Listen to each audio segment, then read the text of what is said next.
பல்பி tamarind சேனலுக்கு நான் உங்களை வர வைக்கிறேன். இன்றைக்கி நம்ம தேங்காயிலேருந்து தேங்காய் பால் எப்படி எடுக்கிறது அப்படின்னு பார்க்கலாம். முதல்ல தேங்காவை துருவிக்கோங்க, இல்லைன்னா சின்ன சின்ன பீஸாக வெட்டிக்கோங்க. வெட்டின பீஸை மிக்சியில் ஒரு திருப்பிக்கோங்க. அதுக்கப்புறம் அதை ஒரு வடிகட்டியில் கொட்டிடுங்க. வடிகட்டி கீழே ஒரு பாத்திரத்தை வச்சுக்கோங்க. இந்த மாதிரி எல்லா தேங்காயையும் நீங்கள் முதல்ல பண்ணிக்கோங்க. ஒரு பாத்திரத்தில் தண்ணியை சுட வைங்க, ஒரு கிளாஸ் தண்ணி போல்.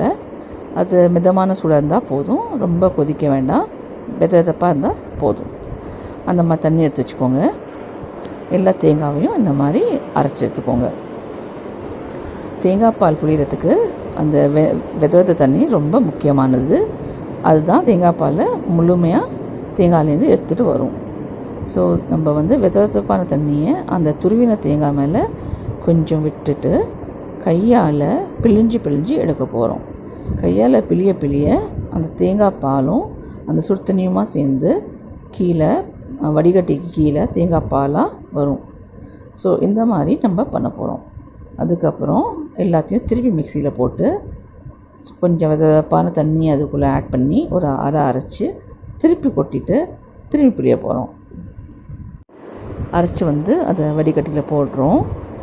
இதில் வெதப்பான தண்ணி ஆட் ஆனதுனால பிழியும் போது நல்ல பால் வரும். ஸோ இதை நம்ம ஃபஸ்ட் பண்ணிக்கலாம்.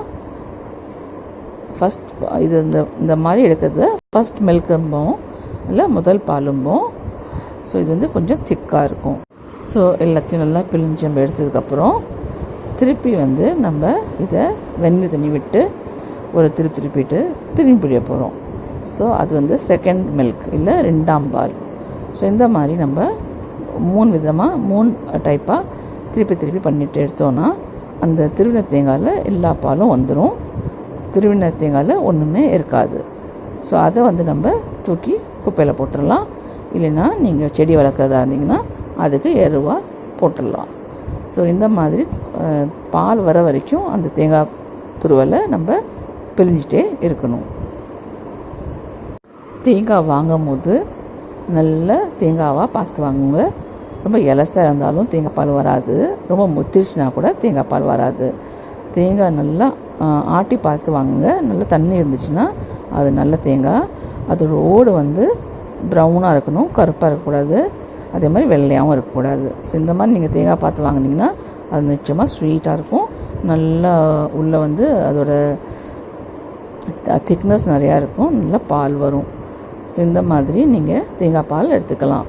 இப்போ தேங்காய் பால் அதுலேயே ஸ்வீட்னஸ் இருக்கும். நம்ம அதில் இன்னும் கொஞ்சம் சுகர் ஆட் பண்ணிவிட்டு ஏலக்காயெலாம் போட்டு ஆப்பத்துக்கு பாலாக ஊற்றி சாப்பிடுவோம். ஆப்பத்துக்கெல்லாம் அப்படி நம்ம சமையலில் யூஸ் பண்ண போகிறோம்னா அதில் நம்ம எதையும் ஆட் பண்ண மாட்டோம். அதை அப்படியே சமையலில் ஊற்றி சமைப்போம். ஸோ இந்த தேங்காய் பால் ரொம்ப ஷெல்ஃப் லைஃப் கிடையாது. அது சீக்கிரமாக ஒரு மாதிரி திரிஞ்சு போயிடும். அதே மாதிரி ஃப்ரிட்ஜுக்குள்ளே வச்சிங்கன்னா நூலாக கிளம்பிடும். அது ஒரு மாதிரி கொலப்பு தன்மை வந்துடும் அதுக்கு. ஸோ அதை யூஸ் பண்ண முடியாது. அதனால் எவ்வளோ தேங்காய் பால் நம்மளுக்கு வேணுமோ நம்ம அவ்வளோதான் பண்ணிக்கணும், அதை உடனே சாப்பிட்றணும். ஸோ இந்த மாதிரி தேங்காய் பால் எடுக்கிறதுக்கு இதுதான் வே. ஸோ 3ஆம் தேங்காய் பால் எடுத்தோன்னே நம்ம அதோட இந்த தேங்காய் துருவலை தூக்கி போட்டுற வேண்டியது தான். இது ரொம்ப ஈஸியான ஒரு மெத்தட். நம்ம இதை மீன் குழம்புக்கெல்லாம் யூஸ் பண்ணுறோம், சாம்பாரில் போட்டுக்கிறோம், இடியாப்பம் ஆப்பத்தில் மேலே ஊற்றி சாப்பிட்டுக்கிறோம், முறுக்கு பண்ணும்போது யூஸ் பண்ணிக்கிறோம். அந்த மாதிரி நம்மளோட நிறையா ரெசிபீஸில் தேங்காய் பால் நம்ம யூஸ் பண்ணி தான் நம்ம சமைக்கிறோம். தேங்காய் துருவல், தேங்காய் பால், இல்லை தேங்காய் பேஸ்ட், ஏதோ ஒன்று நம்ம யூஸ் பண்ண தான் போகிறோம். ஸோ தேங்காய் பால் எப்படி எடுக்கிறதுன்னு இதில் நம்ம பார்த்துட்டோம். ஸோ ட்ரை பண்ணி பாருங்கள். தேங்காய் பால் எடுத்து பாருங்கள்.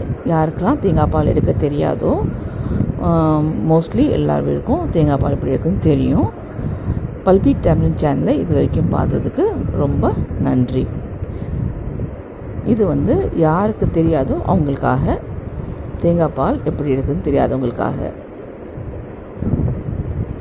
யாரெல்லாம் பேச்சுலர்ஸாக இருக்காங்களோ இல்லை இன்னும் சமையல் அறைக்கு போகாதவங்க இருக்காங்களோ அவங்களுக்காக இந்த டியூட்டோரியல்.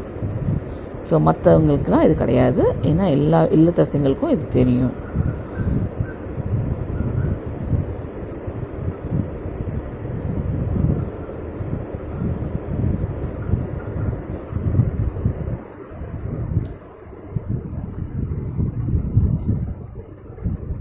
தேங்காய் பால் பாயசத்தில் கூட யூஸ் பண்ணுவோம், அதுவும் எல்லாருக்கும் தெரியும். ஸோ தேங்காய் பால் யூஸ் பண்ணாமல் நம்ம வீட்டிலலாம் சமையலே கிடையாது. அஃப்கோர்ஸ் இப்போ தேங்காய் விலை ரொம்ப ஜாஸ்தியாக போயிடுச்சு, ஏன்னா மரத்தெல்லாம் வெட்டியாச்சு, ஃப்ளாட்ஸ் வந்துருச்சு. ஆனாலும் நம்ம கல்ச்சரில் அது ரொம்ப முக்கியமானது. இதுதாங்க தேங்காய் பால், ரொம்ப இனிப்பாக சுவையாக இருக்கும். சப்ஸ்கிரைப் பண்ணாதவங்க உடனே சப்ஸ்கிரைப் பண்ணுங்கள், அப்போ தான் உங்களுக்கு வீடியோஸ் வந்து